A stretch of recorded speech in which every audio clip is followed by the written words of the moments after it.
It's Point Blank on Eyewitness News. My name is Omar Sandamado. Tonight on Point Blank, we are talking about Ghana football clashes that were witnessed over the weekend, resulting in the death of one, Kumasi Asante Kotoko-Nsoatreman FC.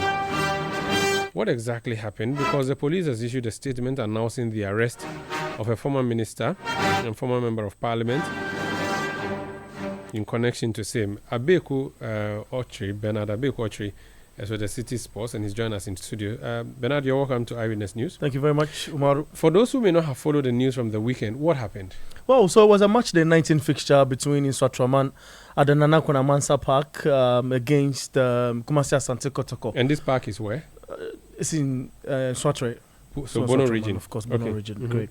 So what happened is that there was tension even before the game, as we do on radio. The guy in question who lost his life is a fan who decides to take upon himself the challenge of speaking about his club. So moving from one media house to the other to talk about the club, and of course to paint a clearer picture about a game that is to happen over a specific weekend or over the weekend. In this case, Nsoatreman up against Kotoko. So the game started. Fast forward, before Kotoko got into the facility or the stadium to begin the game itself, there were a little bit of tension, which happens. I've been in that situation before, where the home team is trying to create that atmosphere that's not comfortable for the away team, in a said match, especially when they know that it's a must-win game for them. So it happened like that from the onset. So listening to a communication member of the Kumasi Asante Kotoko support base, he was there in person, Nidako, and Nina was saying that when the tension started, they said the guy in question who's lost his life made a statement which was against the chairman of Nsoatreman. We'll get there eventually. But when he said that against the chairman, they said that no, he needed to apologize, which they forced him to apologize. So the bus fast forward came in, the coach and the players got into their dressing room. Then they began the match. Then some minutes into the second half of the game, there was an infringement in favor of Nsoatreman. And, as usual, a player will go and try and, block you to take some bits of the minutes, in the game and what have you. It didn't go down well with the Nsoatreman player, and then there was a bit of a push and shove, and it escalated with other players getting involved as well. I mean, this happens. It's just that bit of the thing that creates a rivalry between football clubs. So it happened like that, and then it ended up in blows and kicks and what have you on the field, from the players. But before that, the Kotoko technical area, a member from that area was also saying that there were objects or missiles, if you want, thrown into that area. And we could see in videos that when the players were sort of agitating, there were objects which were thrown onto the pitch as well. And the captain of Kotoko picked one of those objects and threw it back into the fans. Okay, so let me just get this. The gentleman who died, we can establish that he is a fan or a supporter of the home team.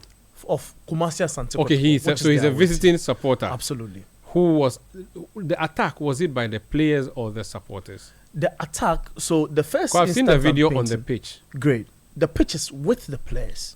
So the players themselves. Players themselves clashed, and there was the guy Pole, popularly known in Kumasi, is a fan of Kotoko, the guy who's gone, came to the stadium, and he was told that he's a guy that have been talking loud on radio and what have you. So he said things which the fans believe is against the club, so he should get out.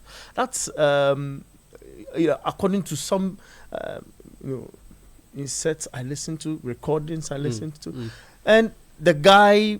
There was a bit of tension with one incident that happened, that the guy was trying to paint the picture. The guy in question who's lost his life was painting the picture that, look, the referee is not doing things well, and this should have gone in favor of Asante Kotoko. Bernard, please stay in the studio. I have the Minister Designate for Sports, and I'm happy if you have some questions you can ask him for me.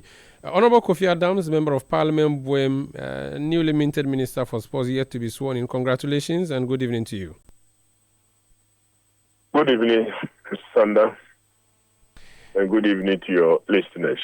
You are yet to take the position, but already you have a crisis on your hand. This is not a new thing where we are seeing violent clashes at a football match, but it appears it's not something that's going to go away anytime soon.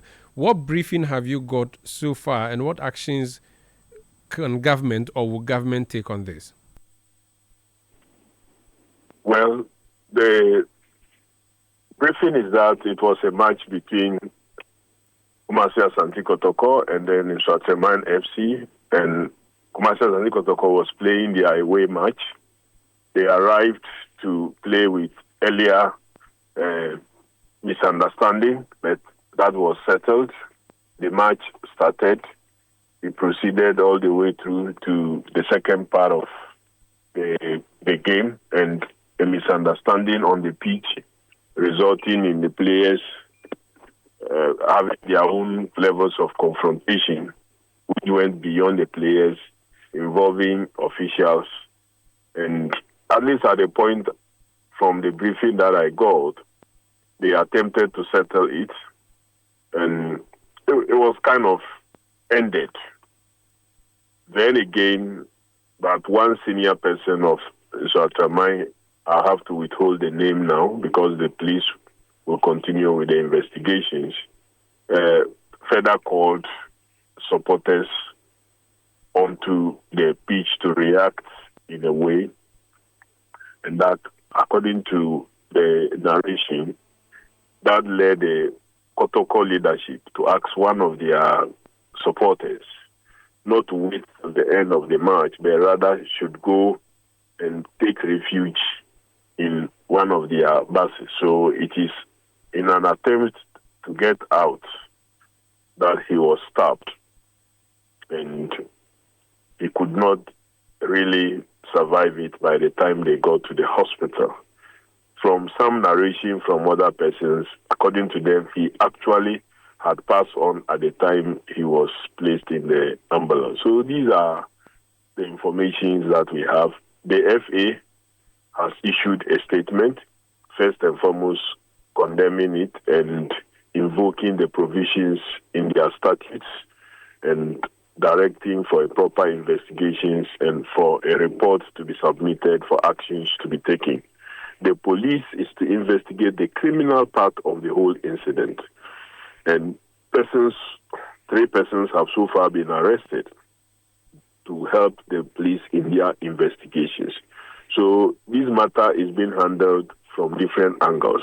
Of course, from the angle of sports and sports hooliganism and the appropriate investigations and sanctions, appropriate sanctions that will deter clubs and club officials and fans from ever behaving that way again.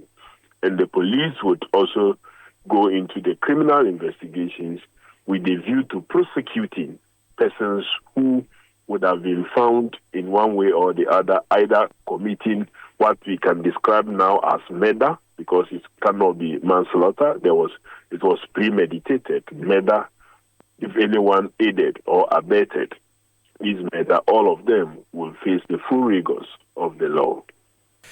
Now, this issue of clashes between supporters, is there a way to deal with it permanently, or we should expect this to be a recurring issue, and when it does, we come in with a firefighting approach?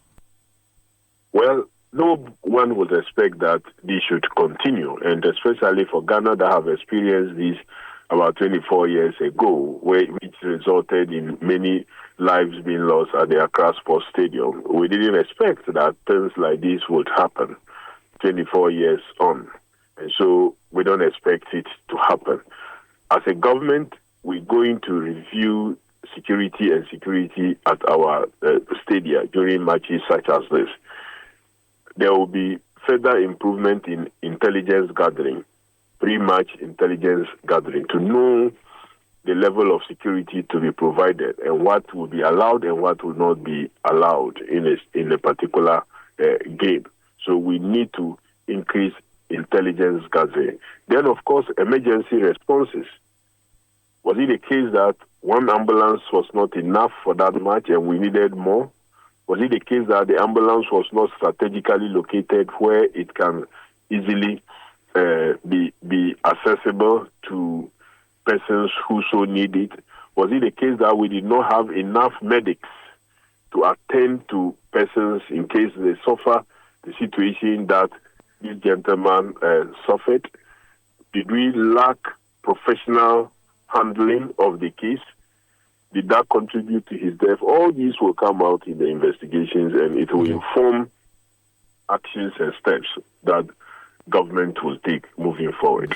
Very well. Before you go, my colleague has a question to you on the autonomy of football in Ghana and the role government can play. Bernard, you can go ahead and ask the minister. Hi, Honorable. I want to find out from you. The last time I met with the clubs, and they have a few that government should come help make the league attractive. Do you feel this is the time for government to get involved with our league, especially with this issue not dying out? Well, clearly, if you look at the manifesto of the NDC, we have made some commitment to helping improve the professional league, and we are so committed for this. Occurrences such as this even reinforces the need for government to have a hand in the handling of our footballs. We cannot leave it for just the FA alone. So it is not just as a result of this, but we have had plans that in one way or the other, government must get involved to help bring back the life and the love that we should have for our sports. I think more than ever before, government's participation in our sports, in our football, is very necessary. I believe that the FA itself have reached that point that there is a need. We have tried from about 2004 on till now. We have tried a direct non-participation of government directly. In the past, we used to have government even appoint the leadership of FA and what have you, and had huge representation on the executive body, but now it's no longer the case. I believe that we have gone round. We've reached a point where we must agree to a certain level of participation of government in our football administration. Thank you so much for speaking to us, sir. But then let me take this opportunity to wish the bereaved family, especially the wife of our young supporter of Asante Kotoko who passed on. This is larger than life supporter of Asante Kotoko and any other national assignment that has the participation of any Kotoko player. He is there. The bereaved family, especially the wife, the parents, and the Asante Kotoko Football Club itself. We want to condole with them. We will use this as another example to make sure that we set higher standards for our team. Thank you so much for speaking to us as Minister nominee or designate. He's been vetted, awaiting swearing in by the